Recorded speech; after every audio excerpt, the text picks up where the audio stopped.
তপনের জ্ঞানচক্ষুর উন্মিলন জ্ঞানচক্ষু গল্পে এক বিশেষ জায়গা জুড়ে আছে। আর সেই ভেতরের কথাটা স্পষ্টভাবে না বুঝতে পারলে গল্পটা বোঝা যাবে না, গল্পটার থেকে উত্তরগুলো করা সম্ভব হবে না। সেজন্য আজকের ওয়াইজ নিনজাস বাংলা ক্লাসে আমরা জ্ঞানচক্ষু গল্প থেকে বিস্তারিত সমস্ত প্রশ্নোত্তর জানব। জ্ঞানচক্ষু গল্পটা 2026 মাধ্যমিকের জন্য ভীষণ ভীষণ ইম্পর্টেন্ট গল্প হিসেবে থাকছে। জ্ঞানচক্ষু গল্প থেকে 2025 সালের মাধ্যমিক পরীক্ষায় 3 নম্বরের মাত্র একটা প্রশ্ন এসেছে। সুতরাং তোমাদের জন্য এই গল্পের এমসিকিউ এসএকিউ প্রশ্নের পাশাপাশি 5 নম্বরের বড় প্রশ্নগুলো কিন্তু খুবই গুরুত্বপূর্ণ। সেই কারণে আজকের বাংলা ক্লাসে আমরা জ্ঞানচক্ষু গল্পটা থেকে প্রচুর এমসিকিউ এই ক্লাসে আমরা শিখতে পারবো। স্বাগত জানাই ওয়াইজ নিনজাস চ্যানেলে। আমি বিদ্যুৎ লেখা। যারা ইতিমধ্যে চ্যানেলকে সাবস্ক্রাইব করেছেন, সঙ্গে আছেন, তাদেরকে ধন্যবাদ। যারা লাইক কমেন্টের মাধ্যমে আমাকে উৎসাহ জুগিয়ে যাচ্ছেন, যদিও সংখ্যা খুবই কম, কিন্তু তবুও আমি কৃতজ্ঞ। যারা পাশে রয়েছেন কিংবা এই ভিডিওর মাধ্যমে যারা চ্যানেলটিকে প্রথম দেখছেন, প্রথম পরিচিত হচ্ছেন চ্যানেলের সঙ্গে, তাদেরকে অনুরোধ করছি চ্যানেলটি সাবস্ক্রাইব করে নিতে, বেল আইকন প্রেস করে পাশে থাকতে, যাতে আমি যখনই ভিডিও আপলোড করব সঙ্গে সঙ্গে দেখা শুরু করে দিতে পারেন। তাহলে কথা না বাড়িয়ে শুরু করছি আজকের জ্ঞানচক্ষু গল্প থেকে লেখক পরিচিতি, বিষয়বস্তু, প্রশ্নোত্তর এইসব নিয়ে পুঙ্খানুপুঙ্খ আলোচনা। জ্ঞানচক্ষু গল্পের রচয়িতা আশাপূর্ণা দেবী। কথা সাহিত্যিক আশাপূর্ণা দেবী তিনি ছিলেন একজন প্রখ্যাত বাঙালি লেখিকা। 1909 খ্রিস্টাব্দে উত্তর কলকাতার পটলডাঙ্গায় মামা বাড়িতে তিনি জন্মগ্রহণ করেন। পিতা হরেন্দ্রনাথ গুপ্ত, মা সরলা সুন্দরী দেবী। বিভিন্ন পারিবারিক সমস্যায় খুব কম বয়সে তার বিবাহ হয়ে যায়। ফলে স্কুল কলেজে পড়াশোনার তেমন সুযোগ ঘটেনি। তিনি সারা জীবন গৃহবধূ ও মায়ের ভূমিকার পাশাপাশি বহু সাহিত্য সৃষ্টি করেছেন। তার সূক্ষ্ম দৃষ্টিতে ধরা পড়েছে বাঙালি মধ্যবিত্তের নানা রকম চরিত্র। অসামান্য সূক্ষ্ম দৃষ্টি, সংবেদনশীলতা ও পরিচিত সমাজের অভিজ্ঞতার মাধ্যমে তিনি বাঙালি মধ্যবিত্ত জীবনকে আশ্চর্য দক্ষতায় তার গল্প উপন্যাসে তুলে ধরেছিলেন। আমি লেখক পরিচিতি একটু বড় করেই রেখেছি, কারণ সাহিত্যিক আশাপূর্ণা দেবী আমাদের সময়েই তিনি ছিলেন মানে জেঠিমা বা তার চেয়েও বর্ষিয়া যে পূর্ব নারীরা আমাদের ছিলেন, সেরকমই। বুঝতেই পারছো, 1909 খ্রিস্টাব্দে উত্তর কলকাতায় তিনি জন্মগ্রহণ করেন। 1909 খ্রিস্টাব্দ মানে,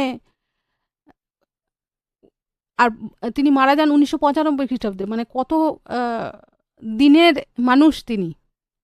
তো স্বাভাবিকভাবে এখনকার ছাত্রছাত্রীরা তোমরা খুবই কম তার সম্পর্কে জানতে পারছো। আমরাই কম জেনেছি, আমরাই তার বেশিরভাগ বিখ্যাত লেখালেখিগুলো হয়তো আমরা পড়েছি বা দেখেছি, কিন্তু বেশি আমরাও কিছু জানি না। সুতরাং একজন অসামান্য কথা সাহিত্যিককে জানা সকলের জন্যই জরুরি। সেই জন্য লেখক পরিচিতিটা আমি একটু বড়ই রেখেছি। টেক্সটে ছোট করেই লেখা আছে, পরীক্ষার জন্য ওটুকু শিখলেই হবে, কিন্তু জানার জন্য, লেখককে জানার জন্য একটু তথ্যবহুল লেখা থেকে তার সম্পর্কে জানতে হয়। সেই জন্যই তোমাদের জন্য এই লেখক পরিচিতি অংশটা একটু বড় রেখেছি। তিনি সারা জীবন গৃহবধূ ও মায়ের ভূমিকা পালনের পাশাপাশি বহু সাহিত্য সৃষ্টি করেছেন। তার সূক্ষ্ম দৃষ্টিতে ধরা পড়েছে বাঙালি মধ্যবিত্তের নানা রকম চরিত্র। অসামান্য সূক্ষ্ম দৃষ্টি, সংবেদনশীলতা ও পরিচিত সমাজের অভিজ্ঞতার মাধ্যমে তিনি বাঙালি মধ্যবিত্ত জীবনকে আশ্চর্য দক্ষতায় তার গল্প উপন্যাসে তুলে ধরেছিলেন।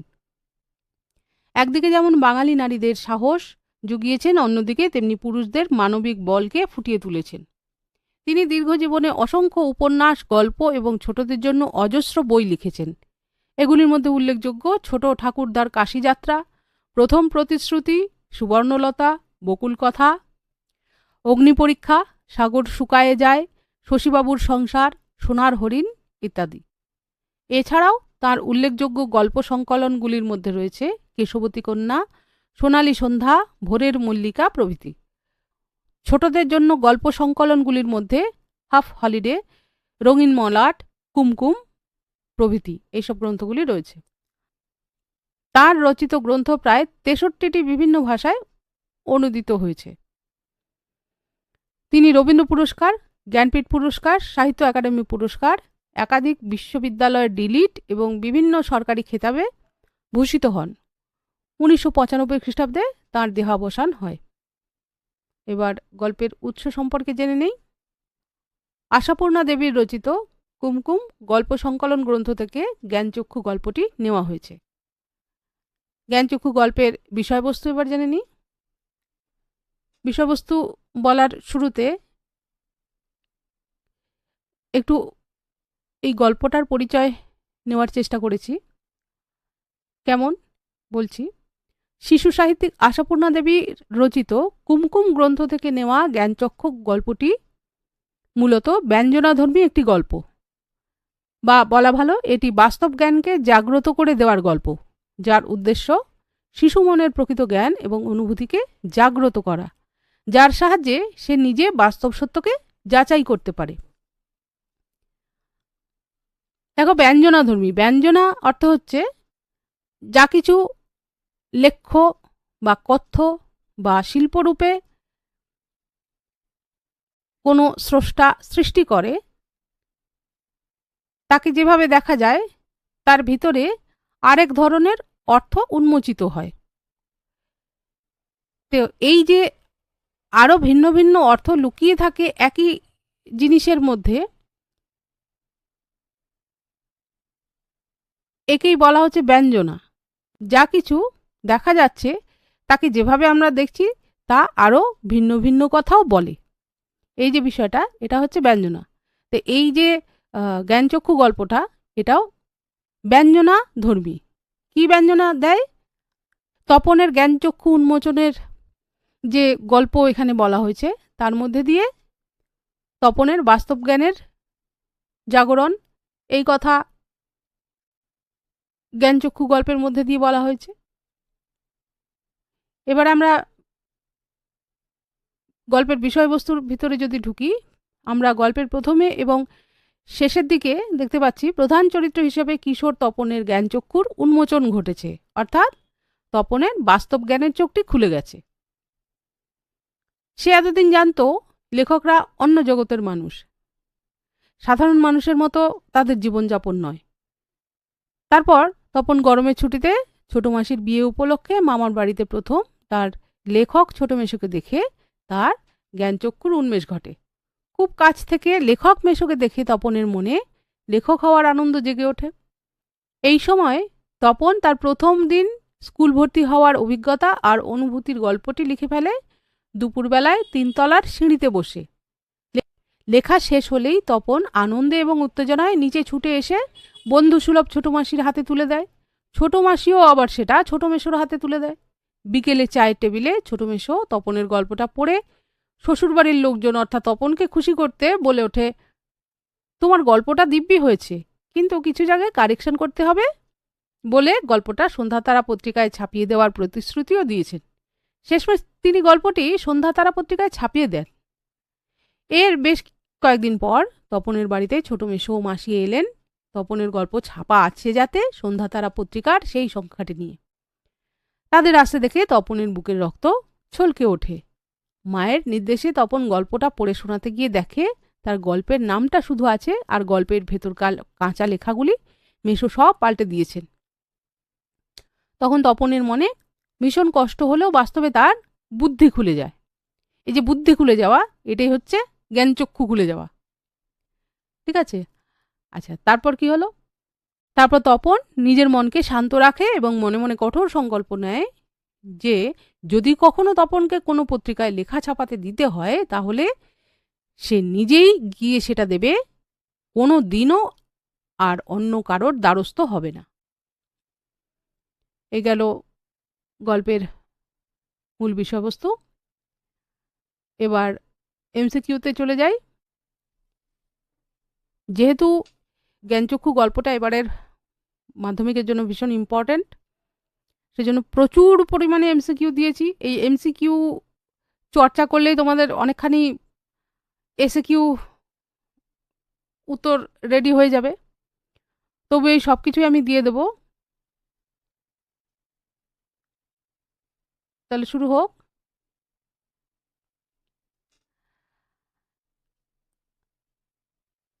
মাল্টিপল চয়েস কোয়েশ্চেনে 4টি চয়েস থাকে। আমি শুধুমাত্র সঠিক উত্তরটাই দিই, সেটা তোমরা জানো, সেভাবেই আজকেও দিয়েছি। জ্ঞানচক্ষু গল্পের রচয়িতা আশাপূর্ণা দেবী। যে কথাটা শুনে তপনের চোখ মার্বেল হয়ে গেল সেই কথাটা হলো তপনের মেসো একজন লেখক। চোখ মার্বেল হয়ে যাওয়ার অর্থ অবাক হয়ে যাওয়া। তপনের নতুন মেসোমশাই ছিলেন একজন লেখক। তপনের লেখক মেসোমশাই হলেন তার ছোট মাসির স্বামী। তিনি নাকি বই লেখেন। তিনি হলেন তপনের নতুন মেসোমশাই। অনেক বই ছাপা হয়েছে। কার? নতুন মেসোমশাইয়ের। তপন কখনো এত কাছ থেকে জলজ্যান্ত লেখক দেখেনি। কি দেখেনি? জলজ্যান্ত লেখক দেখেনি। তারপর তপনের নতুন মেসোমশাই খবরের কাগজ নিয়ে গল্প আর তর্ক করেন কাদের মতোই? ছোট মামাদের মতোই। তারপরে ঠিক ছোট মামাদের মতোই খবরের কাগজের সব কথা নিয়ে প্রবল আড্ডা তর্কের পর শেষ পর্যন্ত এদের কিছু হবে না বলে মেসোমশাই কি করেন? সিনেমা দেখতে বা বেড়াতে চলে যান। তারপর নতুন মেসোকে দেখে তপনের কি হলো? জ্ঞানচক্ষু খুলে গেল। তারপর তপনের অবাক হওয়ার কারণ ছিল। কি কারণ? সে কখনো কোনো লেখককে দেখেনি। তারপর কোটেশন দিয়ে দেওয়া হয়েছে, উদ্ধৃত করা হয়েছে। এ বিষয়ে সন্দেহ ছিল তপনের। তপনের সন্দেহের বিষয়টি হলো লেখকরা তপনের বাবা, ছোট মামা ও মেজ কাকুর মতো সাধারণ মানুষ। তপনের ধারণা ছিল এমন সাধারণ মানুষ লেখকরা হতেই পারে না। কিন্তু জ্ঞানচক্ষু খুলে গেল, সে দেখতে পেল যে তার বাবা, ছোট মামা ও মেজ কাকুর মতো লেখকরাও সাধারণ মানুষ। এই বিষয়ে সন্দেহ ছিল তপনের। কি বিষয়ে সন্দেহ ছিল? লেখকরা তপনের বাবা, ছোট মামা ও মেজ কাকুর মতো সাধারণ মানুষ হতে পারে কি না। তপন মূলত মামার বাড়ি এসেছে বিয়ে বাড়ি উপলক্ষে। কি জন্য এসছে? বিয়ে বাড়ি উপলক্ষে। তারপর তাই মেসো শ্বশুর বাড়িতে এসে রয়েছেন কদিন। কারণটি কি? তার গরমের ছুটি চলছিল। তারপর জ্ঞানচক্ষু গল্পে গরমের ছুটি চলছিল কার? ছোট মেসোমশাইয়ের। তপনের মেসোমশাই পেশাগত দিক থেকে ছিলেন প্রফেসর অথবা অধ্যাপক। অপশানে যেটা থাকবে, গল্পে উল্লেখ আছে প্রফেসর, এবারে প্রশ্নে হয়তো থাকতে পারে অধ্যাপক। যেটাই পাবে প্রফেসর, অধ্যাপক, তাতেই ঠিক করবে। এখানে কনফিউশন হতে পারে তোমাদের, তপনের মেসোমশাই তো লেখক, তাহলে আবার প্রফেসর কি করে বলবো, মানে এ তো গুলিয়ে যাবে। ব্যাপারটা তা না। লেখাটা তার নেশা, আর যা করে তিনি অর্থ রোজগার করেন সেটা হচ্ছে পেশাগত দিক। সেই পেশাগত দিক হচ্ছে প্রফেসরি, ঠিক আছে? আর সেই সুযোগেই দেখতে পাচ্ছে তপন। কি সুযোগ? কোন সুযোগের কথা বলা হয়েছে? জলজ্যান্ত লেখককে কাছ থেকে দেখার সুযোগ।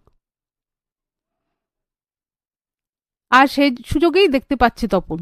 কি দেখতে পাচ্ছে? লেখক মানে কোনো আকাশ থেকে পড়া জীব নয়।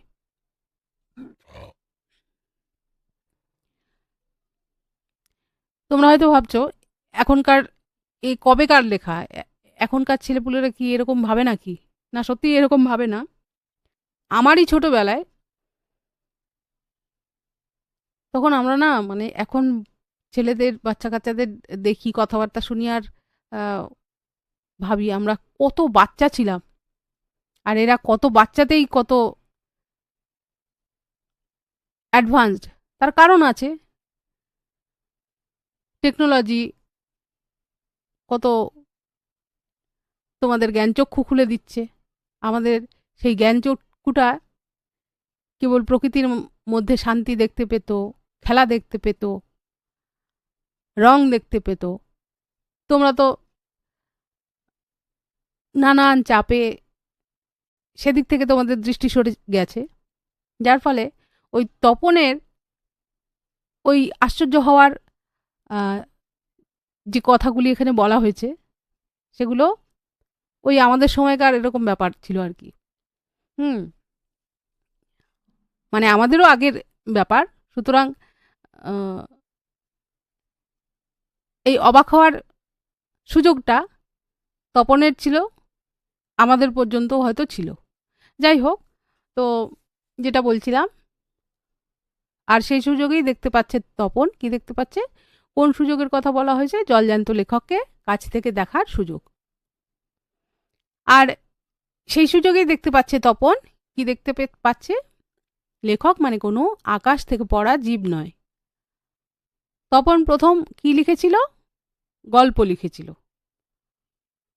তপনের লেখা ছোট মেশোর হাতে পৌঁছে দেয়। কে পৌঁছে দেয়? তপনের ছোট মাসি। আর সেই সুযোগেই দিব্যি একখানি দিবানিদ্রা দিচ্ছিলেন। কে দিবানিদ্রা দিচ্ছিলেন? সেই সুযোগটি হলো গরমের ছুটি। কে দিবানিদ্রা দিচ্ছিলেন এই প্রশ্ন এলে হবে? ছোট মেশো, নতুন মেশো, নতুন মেশোমশাই। যেভাবে অপশানে দেওয়া থাকবে সেইভাবে টিক দেবে। কারণ গল্পে কখনো বলা হয়েছে ছোট মেশো, কখনো বলা হয়েছে নতুন মেশো, মেশোমশাই, এরকম যখন যেখানে দেওয়া হবে অপশানে মূল ব্যক্তি সেই ছোট মেশোমশাই, এই আর কি। আর সেই সুযোগেই দিব্যি একখানি দিবানিদ্রা দিচ্ছিলেন। সেই সুযোগটি হলো গরমের ছুটি। তিনি গরমের ছুটিতে এসেছিলেন।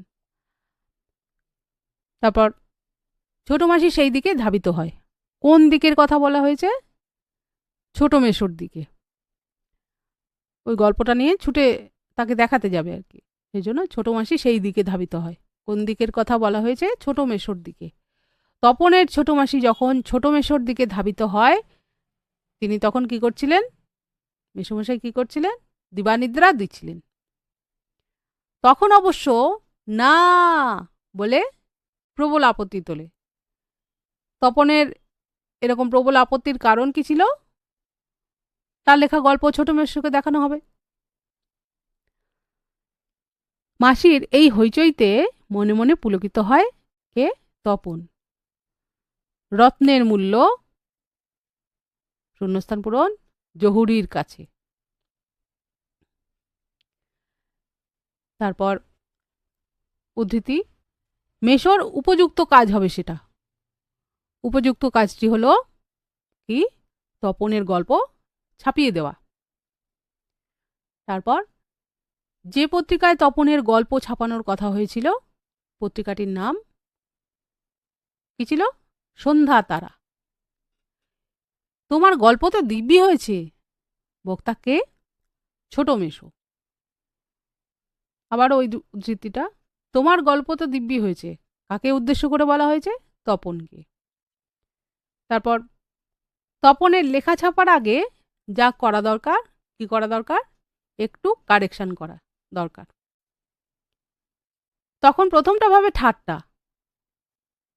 কোন বিষয়টা তপন ঠাট্টা ভেবেছিল? তার গল্প ছাপতে দেওয়া। তপন দেখে মেশোর মুখে করুণার ছাপ, আর সেই করুণার ছাপ দেখে আহ্লাদে কাঁদো কাঁদো হয়ে যায়। কার কথা বলা হয়েছে? কি কাঁদো কাঁদো হয়ে যায়? তপনের কথা বলা হয়েছে। আমি বললে সন্ধ্যা তারার সম্পাদক না করতে পারবে না। বক্তাকে তপনের ছোট মেশো। তপনের গল্প ছাপিয়ে দেওয়ার কথা উঠেছিল কখন? বিকেলে চায়ের টেবিলে। তপনের গল্প শুনে সবাই ড্যাশ শূন্যস্থান কি বসবে? হাসে। তপনের গল্প শুনে সবাই হাসে।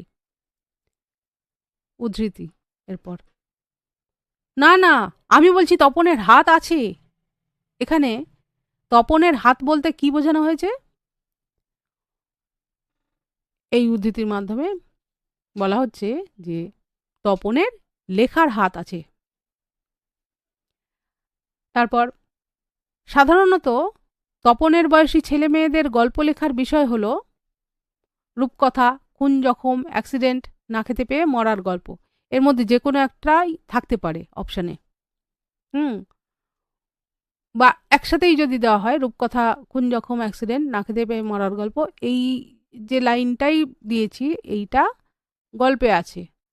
ঠিক আছে, তার মধ্যে শুধুমাত্র রূপকথা থাকতে পারে, শুধুমাত্র রূপকথা, খুন জখম, অ্যাক্সিডেন্ট থাকতে পারে, বা এই সম্পূর্ণ লাইনটাই থাকতে পারে। যেভাবেই থাকুক মনে রাখবে। সাধারণত তপনের বয়সী ছেলে মেয়েদের গল্প লেখার বিষয় হলো এইগুলো। ঠিক আছে। তারপর তপনের লেখা গল্পের বিষয় ছিল ওর ভর্তি হওয়ার দিনের অভিজ্ঞতা। তপন বিহ্বল দৃষ্টিতে তাকায়। এই বিহ্বল দৃষ্টিতে তপনের ছিল কি? ছিল অবিশ্বাস। তারপর ছুটি ফুরোলে গল্পটি নিয়ে চলে গেলেন। কে চলে গেলেন? তপনের ছোট মেশো। ছোট মেশোমশাই চলে গেলে তপন বসে বসে দিন গোনে কৃতার্থ হয়ে। আমি ড্যাশ দিয়ে সঠিক উত্তরটা দিয়ে দিয়েছি। এইভাবে উত্তরটা তোমাদের মনে গেঁথে থাকবে। কিসের উত্তর, কোন এমসিকিউর উত্তরটা কি, শুধুমাত্র সঠিক উত্তরটাই দিয়েছি। তারপর ছেলেবেলা থেকেই তপন গল্প শুনছে রাশি রাশি। এখন তপন গল্প পড়ছে বস্তা বস্তা। এই বিষয়গুলো মনে রাখবে। শুধু এইটাই জানা ছিল না। অজানা বিষয়টা কি? মানুষই গল্প লেখে। তপন আস্তে আস্তে উঠে গেল। কোথায়? তিনতলার সিঁড়িতে। তিনতলার সিঁড়িতে কি নিয়ে গেল? খাতা কলম নিয়ে গেল। গল্পে তপনের দুবার উপরে ওঠার কথা হয়েছে। প্রথমবার গেছে তিনতলার সিঁড়িতে, যেখানে বসে খাতা কলম নিয়ে গিয়ে গল্প লিখেছে। আর গল্পের শেষে ছাদে উঠে গেছে। ছাদে উঠে গিয়ে খুবই করুণ তার সেই দৃশ্য, জামার খুঁটে চোখ মুছছে। তাহলে আস্তে আস্তে উঠে গেল কখন? কোথায় গেল? তিনতলার সিঁড়িতে। কি নিয়ে গেল? খাতা কলম নিয়ে গেল। বিয়ে বাড়িতেও তপনের মা যেটি না নিয়ে ছাড়েননি সেটা হচ্ছে হোম টাস্কের খাতা। গায়ে কাঁটা দিয়ে উঠল তপনের। কেন? নিজের লেখা গল্প পড়ে। ঠিক আছে, এই কাঁটা দিয়ে উঠলো, মাথার চুল খাড়া হয়ে উঠলো নিজের গল্প পড়ে। সে নিজে যখন গল্পটা লিখছে ও নিজেই খুব এত আনন্দ হয়েছে। আর শেষে সেখানেও নিজের গল্প পড়ে অন্য ধরনের অনুভূতি হবে, সেখানেও বলে দিচ্ছি। আনন্দে কি হয়েছিল? গায়ে কাঁটা দিয়েছিল, মাথার চুল খাড়া হয়ে গেছিল। এটা তিনতলার সিঁড়িতে নিজের লেখা গল্পটা লিখে যখন নিজে পড়ছে তারপর। ঠিক আছে? তাহলে গায়ে কাঁটা দিয়ে উঠল তপনের। কেন? নিজের লেখা গল্প পড়ে। মাথার চুল খাড়া হয়ে উঠল। কার? তপনের। তপন গল্প লিখে প্রথম জানিয়েছিল কাকে? ছোট মাসিকে। তপনের চিরকালের বন্ধু কে? তার ছোট মাসি। ছোট মাসি তপনের থেকে বড় ছিল। কত বছরের? 8 বছরের। বিয়ের পর ছোট মাসি হয়ে গেছে একটু মুরব্বি। যেমন গল্পে আছে তেমন বলতে হবে। ও মা, এ তো বেশ লিখেছিস রে, কোনখান থেকে টুকলিফাই করিসনি তো? বক্তাকে ছোট মাসি। ঠাট্টা তামাশার মধ্যেই তপন গল্প লিখে ফেলে আরো কতগুলো, 2-3টে। যেন নেশায় পেয়েছে। কাকে নেশায় পেয়েছে? তপনকে। কিসের নেশায় পেয়েছে তপনকে? গল্প লেখার নেশায়। এমন সময় ঘটল সেই ঘটনা। ঘটনাটি কি? সন্ধ্যা তারা পত্রিকার সংখ্যা হাতে করে ছোট মাসি ও মেসোমশায়ের হঠাৎ আগমন। বুকের রক্ত ছলকে ওঠে তপনের। এর কারণ কি ছিল? সন্ধ্যা তারা পত্রিকায় তপনের গল্প ছাপা হওয়ার সম্ভাবনার অনুমান। পৃথিবীতে এমন অলৌকিক ঘটনাও ঘটে। অলৌকিক ঘটনাটি কি? তপন কুমার রায়ের গল্প সত্যিকার ছাপার অক্ষরে হাজার হাজার ছেলের হাতে ঘুরবে। বিষয়টাই তার কাছে অলৌকিক ঠেকছে। তপনের সম্পূর্ণ নাম তপন কুমার রায়। তপনের লেখা গল্পের নাম ছিল প্রথম দিন। গল্প লেখার জন্য তপনের বাড়িতে তপনের নাম হয়ে গেছে কবি, সাহিত্যিক, কথাশিল্পী। তারপরে উদ্ধৃতি। ক্রমশ ও কথাটাও ছড়িয়ে পড়ল। কোন কথাটা ছড়িয়ে পড়ল? তপনের গল্প ছোট মেশোর কারেকশন করে দেওয়ার কথাটা। আমাদের থাকলে আমরাও চেষ্টা করে দেখতাম। বক্তাকে। তপনের মেজো কাকু। তপনের ছোট মেশো তার সন্ধ্যা তারা পত্রিকার সঙ্গে চেনাশোনা আছে, সেজন্য তপনের গল্প ছাপা হয়েছে। তো এটাকেই মেজো কাকু একটু ঢুঁ দিয়ে কথা বলল, আমাদের থাকলে আমরাও চেষ্টা করে দেখতাম। বক্তা হচ্ছে তপনের মেজো কাকু। বাবা, তোর পেটে পেটে এত! কার সম্পর্কে এ কথা বলা হয়েছে? তপনের সম্পর্কে। এই কথাটা কে বলছে? মা বলছে। মা আরেকটা কথাও বলেছে, কই পড়, লজ্জা করছিস কেন? এগুলোও মনে রাখবে। তপনের মেসোমশাই কোন পত্রিকার সম্পাদককে চিনতেন? সন্ধ্যা তারা পত্রিকার সম্পাদককে চিনতেন। তপনের লেখাটা নতুন করে নিজের পাকা হাতের কলমে লিখেছেন তপনের ছোট মেসোমশাই। তপন আর পড়তে পারে না। আর পড়তে না পারার কারণ কি? তার কষ্ট হচ্ছিল। কষ্ট হওয়ার কারণ কি? ছোট মেসো কারেকশন করতে গিয়ে সম্পূর্ণ লেখাটাই বদলে দিয়েছেন। সেই জন্য তার কষ্ট হচ্ছিল, তাই আর পড়তে পারছিল না। তপন আর পড়তে পারে না। আর পড়তে না পারার কারণ কি? তার কষ্ট হচ্ছিল। তপনের অপরিচিত। কোন বিষয় সম্পর্কে বলা হয়েছে? কোনটা তপনের অপরিচিত? তার নিজের লেখা গল্প। এই যে গল্পটা সে লিখেছিল, তার মেসো তাকে যে নতুন রূপ দিয়েছে, এই চেহারাটা তপনের অপরিচিত। তবু ধন্যি ধন্যি পড়ে যায়। ধন্যি ধন্যি কথাটির অর্থ কি? প্রশংসা। আগেকার দিনে বলতো ধন্যি মেয়ে। ধন্য থেকে ধন্যি, ধন্য বলি তারে, প্রশংসা করে এমন বলা হয়।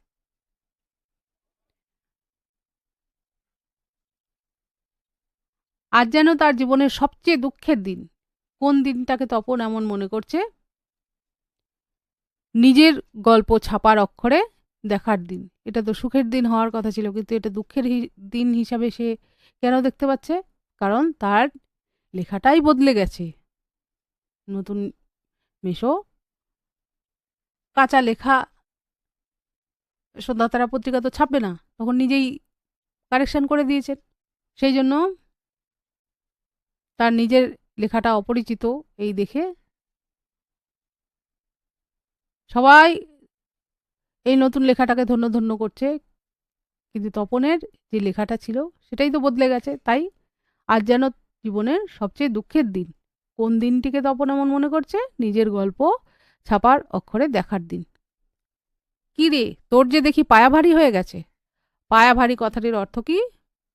অহংকারী হয়ে যাওয়া। এই কথাটাও মা বলেছে, বারবার পড়তে বলছে, পড়তে চাইছে না। ছাপা হোক না হয় না হোক, এই কথাটির মাধ্যমে তপনের কেমন মানসিকতার পরিচয় পাওয়া যায়? আত্মসম্মান বোধ সম্পন্ন, অথবা দৃঢ় মানসিকতা, অথবা মরিয়া হয়ে ওঠা মানসিকতার পরিচয় পাওয়া যায়। এই কথাগুলোই বলতে হবে, যেটা অপশানে যেভাবে থাকবে সেভাবে লিখতে হবে। কারণ একদম সঠিক কোনো নির্দিষ্ট কথা টেক্সটে লেখা নেই। বোঝাই যাচ্ছে যে দৃঢ়ভাবে, দৃঢ় নিশ্চয় করে, দৃঢ় সংকল্প করে যে এরপরে আর অন্য কাউকে দেবে না, সে নিজেই যাবে, এইভাবে আছে গল্পে।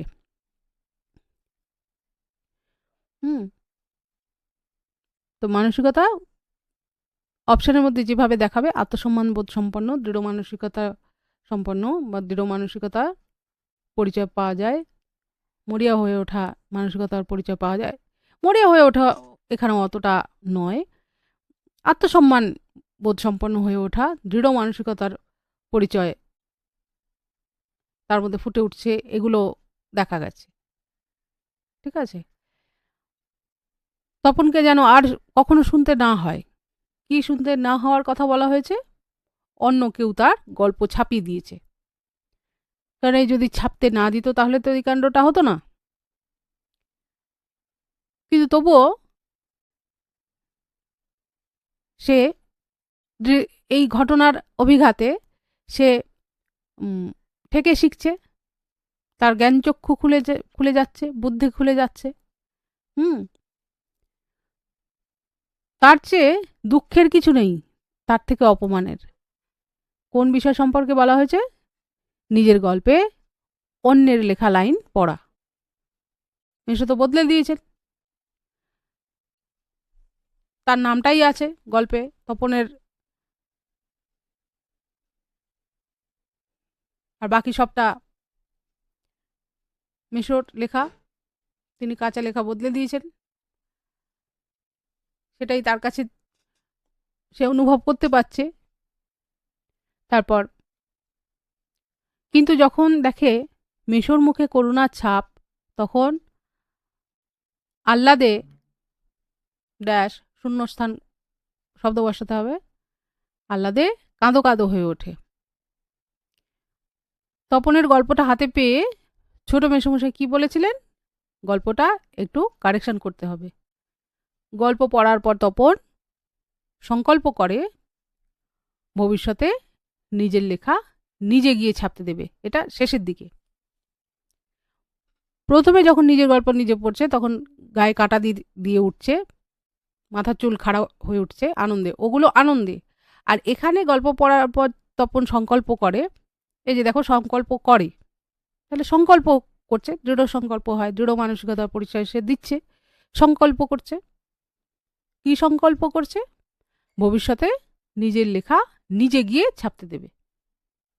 তাহলে এমসিকিউ ম্যারাথন জ্ঞানচক্ষু গল্প থেকে শেষ হলো।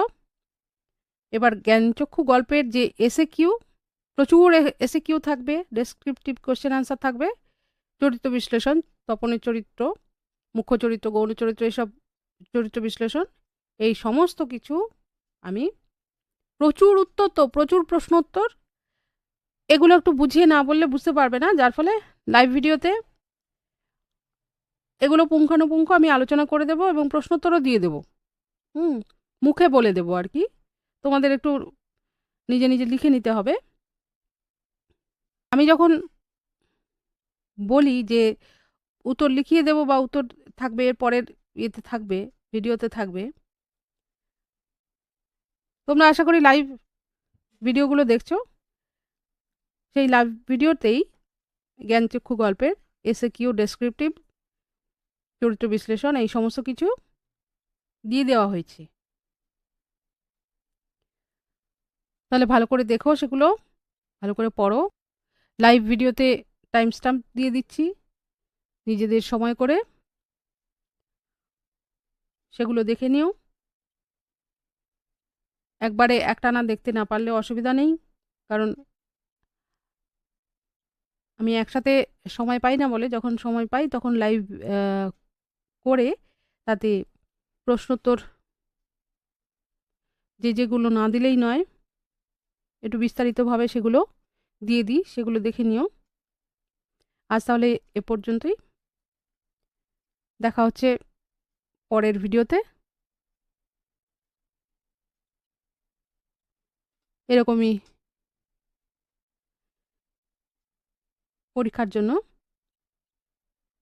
অ্যানুয়াল কিংবা মাধ্যমিকের জন্য ভীষণ ভীষণ ইম্পর্টেন্ট যেগুলো প্রশ্নোত্তর, সেই সব কিছুর প্রস্তুতি নিয়ে। তাহলে ভালো থেকো, ভালো থাকুন সবাই।